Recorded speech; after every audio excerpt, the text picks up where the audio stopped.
Printemps 2023, les Napolitains font le deuil de 33 ans de disette et s'offrent une revanche sur la Juventus, rivale éternelle du Nord.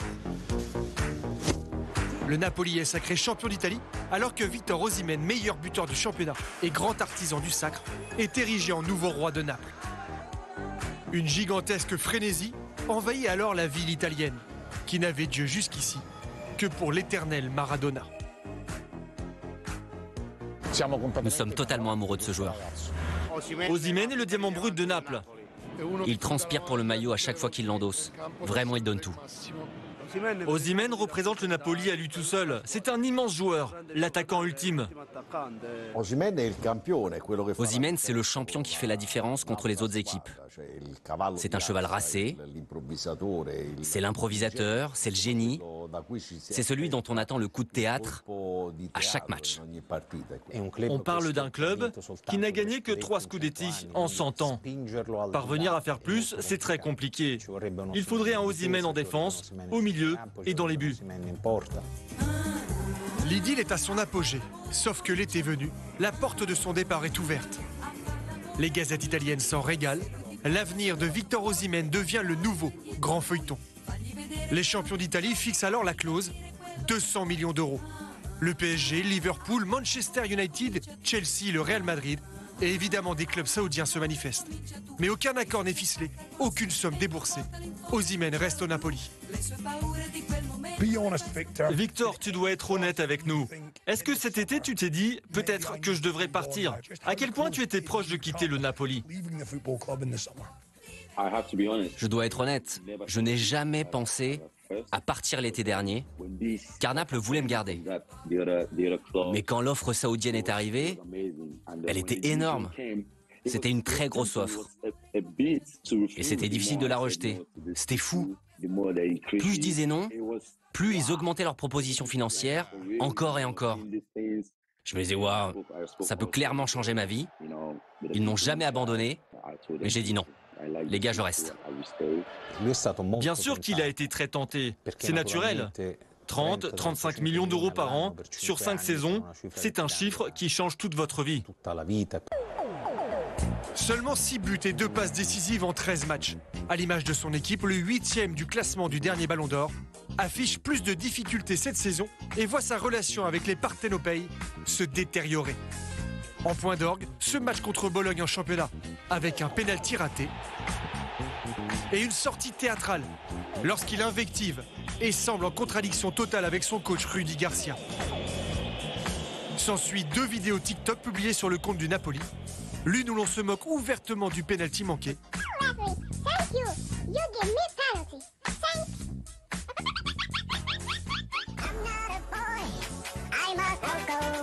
Une autre où on le compare stupidement à une noix de coco. Vexé, offensé, Osimhen retire toutes les photos avec le maillot napolitain de son compte Instagram. Je pense que tout est réglé, tout est clair désormais. C'était une bourde sur les réseaux sociaux. Si depuis les vidéos ont été supprimées, le club s'est excusé et le community manager viré, le mal est fait. Osimhen montre des signes d'agacement et une fracture se crée avec ses propres coéquipiers. Je pense que le garçon a assez de caractère de passer au-dessus de certaines choses. Et c'est des passages, des fois on est moins bien dans les compètes et ça fait partie du jeu. Donc il faut juste essayer de remettre ça, arranger des choses et continuer à faire ce qu'il aime faire. Parce qu'un buteur restera un buteur. Di Lorenzo, Osimhen! He's back! Et le buteur répond sur le terrain avec 3 buts en 3 matchs suite à cet épisode. Suffisant pour rappeler qu'il reste l'un des attaquants les plus convoités d'Europe. D'autant que son contrat avec Naples se termine à l'été 2025. De quoi raviver l'intérêt du PSG, mais surtout des clubs anglais. Chelsea en tête d'affiche. C'est un choix personnel. Peut-être pour lui, c'est bien de rester là-bas. Mais pour sa progression, je pense qu'il doit aller ailleurs. Pour voir quelque chose un peu plus haut. Des clubs comme Real ou Barça ou en Angleterre. C'est beaucoup de joueurs qui ont passé par l'Angleterre. On avait comme Kanu, Babayaro ou Kocha. Naturellement, on est tiré par ça, par l'Angleterre. Je te le dis aujourd'hui, je vais être l'agent qui va réaliser ce transfert. Tu seras à Chelsea l'an prochain. J'en suis sûr à 100%. On a tellement besoin d'un joueur comme toi. Surtout depuis le départ de Didier Drogba. L'Arabie Saoudite peut attendre. Donne-nous 2 ou 3 saisons à Chelsea, voire 4. Ensuite, tu iras en Arabie Saoudite. Mais récemment, les déclarations du président De Laurentiis laissent penser que la prolongation de contrat du Nigérian serait imminente. À l'instant T, on peut dire qu'il va rester. Ça a été confirmé. Même si le contrat n'a pas été encore officialisé, c'est quasiment certain qu'il finira la saison avec nous. Il me semble que le président a été un peu trop optimiste, car c'est une négociation très complexe avec beaucoup d'aspects à définir. Ce n'est pas juste une question économique, car le Napoli a fait de gros efforts pour atteindre un chiffre d'environ 12 millions de salaire annuel. Évidemment, ça n'égale pas l'offre de l'Arabie Saoudite. Mais le Napoli n'est pas une équipe arabe. Elle fait ce qu'elle peut selon son budget. Souhaitons que la signature arrive avant la CAN.